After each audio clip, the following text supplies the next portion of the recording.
Assalamualaikum warahmatullahi wabarakatuh. Pemirsa, selamat jumpa dalam program Perspektif bersama saya, Mahfud Abdullah.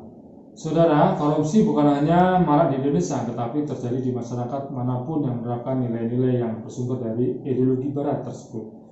Ledakan korupsi bukan saja terjadi di tanah air, tapi juga di Amerika, Eropa, China, India, Afrika, dan Brasil.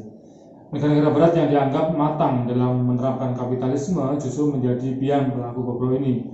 Para pengusaha dan penguasa saling bekerja sama dalam proses pemilu. Penguasa membutuhkan kekuasaan untuk kepentingan bisnis, penguasa membutuhkan dana untuk memenangkan pemilu. Faktor ideologis ini juga dapat dilihat dan diterapkannya sistem kapitalisme melalui pilkada yang nyata-nyata mendorong terjadinya korupsi. Maraknya korupsi kepala daerah tidak bisa dilepaskan dari sistem demokrasi ini. Mengapa korupsi menggila dalam demokrasi? Jawabnya, selain untuk memperkaya diri, korupsi juga dilakukan untuk mencari modal agar bisa masuk ke jalur politik, termasuk berkompetisi di ajang pemilu dan pilkada.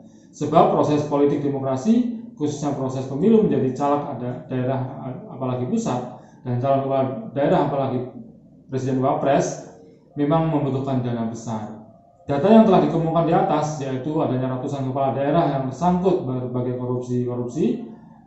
kasus korupsi, menunjukkan sistem demokrasi lah yang dapat ditunjuk sebagai faktor paling utama yang mendorong terjadinya korupsi. Menurut saya tidak boleh diabaikan bahwa faktor lainnya. Setidaknya ada 3 faktor lainnya, yaitu pertama, faktor lemahnya karakter individu, misalnya individu yang tahan godaan uang suap. Kedua, faktor yang ada di lingkungan atau masyarakat, seperti adanya budaya suap atau gratifikasi yang berawal dari inisiatif masyarakat. Ketiga, faktor penegakan hukum yang lemah, misalnya adanya sikap tebang pilih terhadap pelaku korupsi, serta sanksi bagi koruptor yang tidak menimbulkan efek jerah. Kesimpulannya, menurut kami, faktor penyebab korupsi tidak ada 4, yaitu pertama, faktor ideologis, yaitu tumbuhnya nilai-nilai kebebasan dan hedonisme di masyarakat, dan juga diterapkannya sistem demokrasi yang mendorong korupsi. Kedua, faktor pelemahan karakter individu. Yang ketiga, faktor lingkungan atau masyarakat sebagai budaya suap.